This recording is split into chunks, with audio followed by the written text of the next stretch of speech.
Sue Cowley, a former teacher and author of Getting the Buggers to Behave, is here to offer some no-nonsense advice on how to handle those difficult days in the classroom. She'll be troubleshooting with the help of head teachers, pupils and staff who've all agreed to take part by role-playing situations that highlight some of the key issues. The schools happily stage these scenes, and in our mock makeover, Sue demystifies behaviour management theory to reveal common sense tips and tricks based on her own experience in the classroom.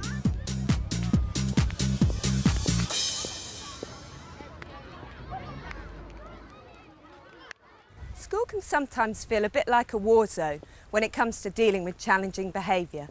But it's not the kids who are the enemy. The enemy is anything that gets in between them and their learning.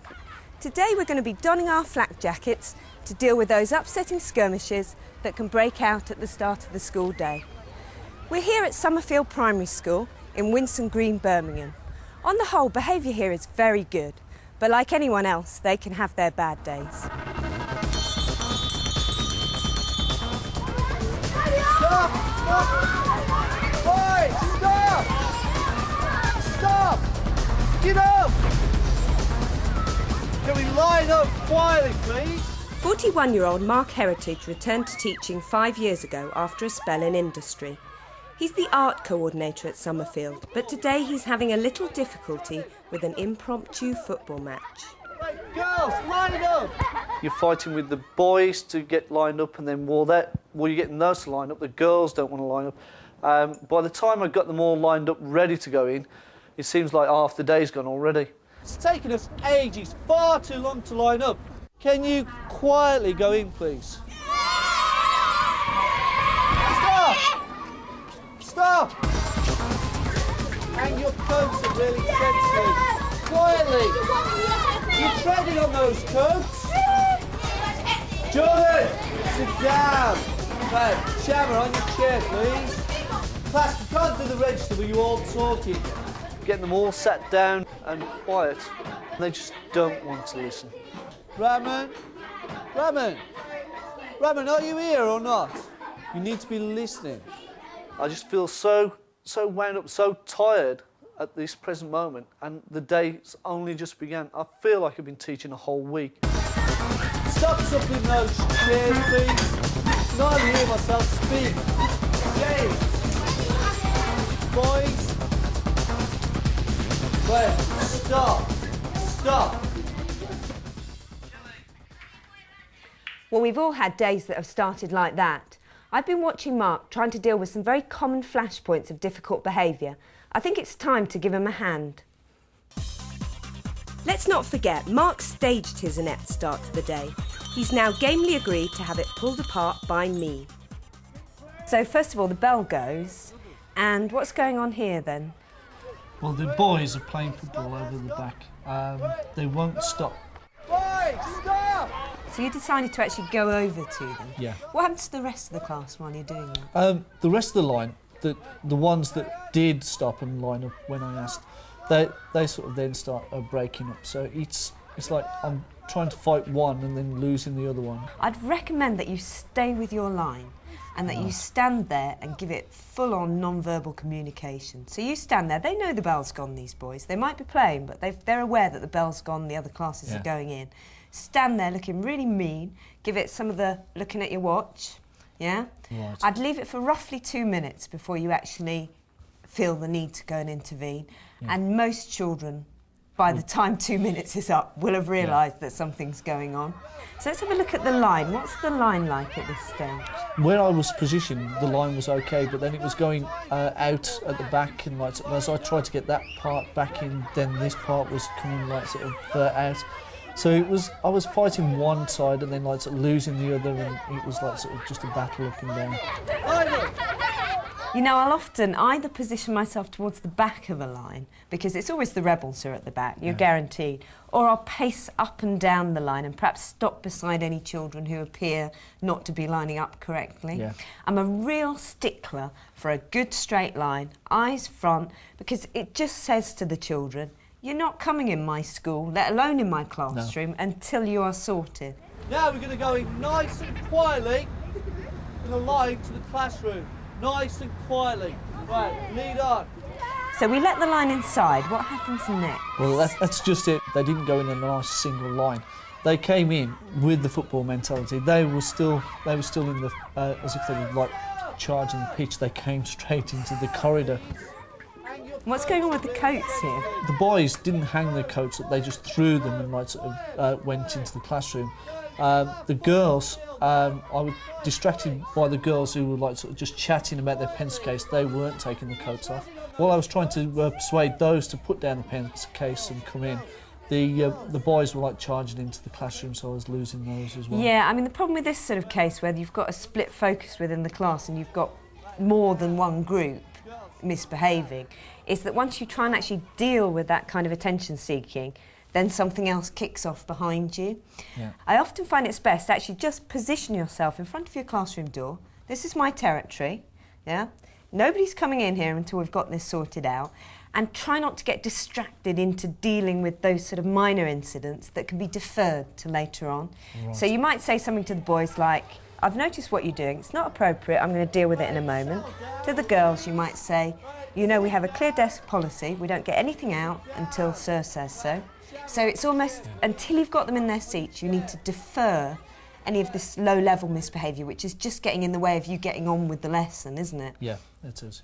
So you let them into the classroom, and what happens next? Well, they come into the classroom like rowdy, and it just took so long to settle them down.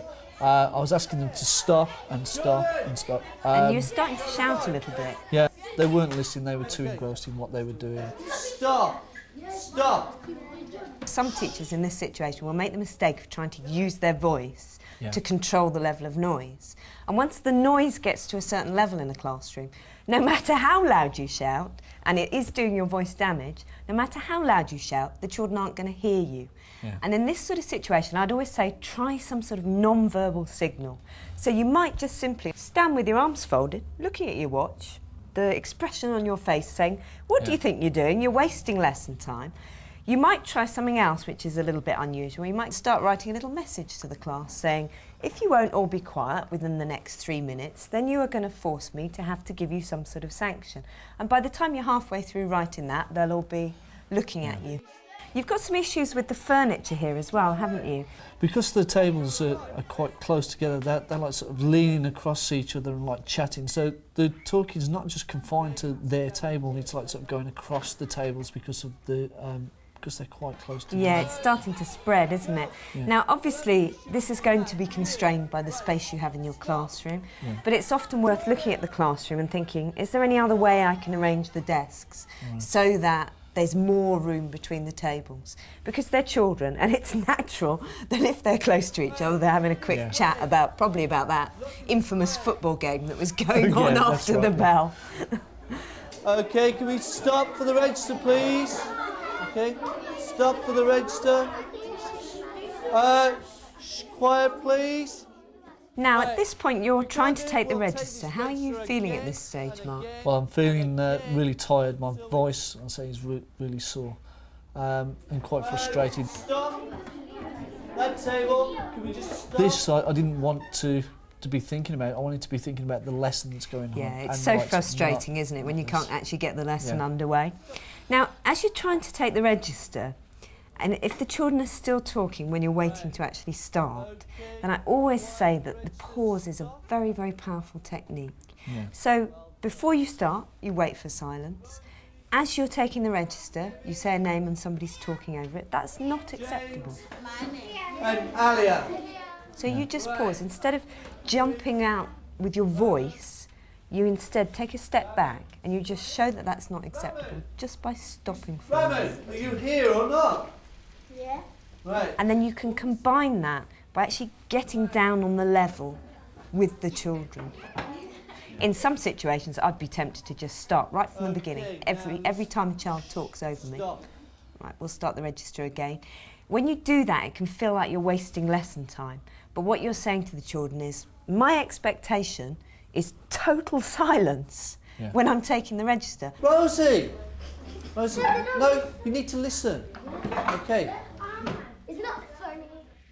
Mark's a great teacher, but he is a little too static in the classroom. He's got to learn to use every corner of that space. Sometimes when the class are being really hyperactive, it pays to start patrolling your territory. So if you imagine you're like a cat and the classroom is your territory, and you're going to mark your territory just by moving around it, and the children never know when you might come up behind them and catch them. A few days later, we caught Mark back on the playground front line. Time to try some positive role play, armed with my tips and tricks. So Mark, this time round, things are obviously going a lot better for you. Yeah, it's a lot better. And are you feeling a bit better this time round? Yeah, it's a lot better than before. I say I'm not having to use my voice so much, and it feels calm. It feels nice. Yeah, you look really calm. Your face looks a lot happier. Good morning. Morning. This is lovely here. Morning, Lima.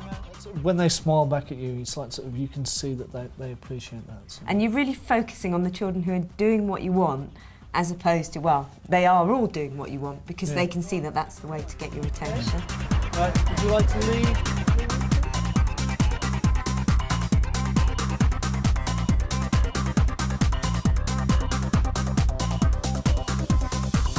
Look at the difference in the way that they've left their playground selves behind, and they've come in and you know, they're putting their coats up really nicely, aren't they? Okay, one nice straight line, please. Kevin? And look at where you've positioned yourself. Yeah, right at the front. You're saying, this is my classroom, you're more than welcome. You've said good morning to them, they're very welcome to come in, but they're coming in under your rules and not in the way that they might want to come in. So you get them inside the classroom and look at the difference in the way they actually go to their seats.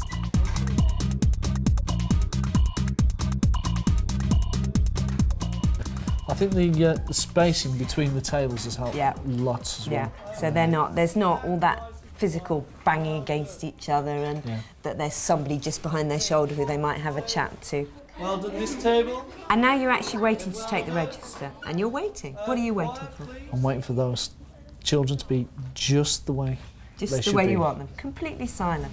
Thank you. Okay, well done. And the thing is, Mark, every time you do that, you make it that much easier for yourself the next time, don't you? Yeah. Because those children know that this is gonna what, carry on. this is exactly what I expect. Safina. And you must have felt like, now I can get on with teaching my lesson. And that's how it should be. Like, sort of, I don't need to be thinking about like sort of the coming in, the lining up, the register. That's not. It's the teaching that we're here for, and like sort of, I don't want to be really having to think so much about Absolutely. And in terms of the time wasted, you know, the difference is amazing, isn't it? It takes half, a quarter of the amount of time, and you can get on, spend that time on much more positive things. Yes. Definitely. Excellent, well done.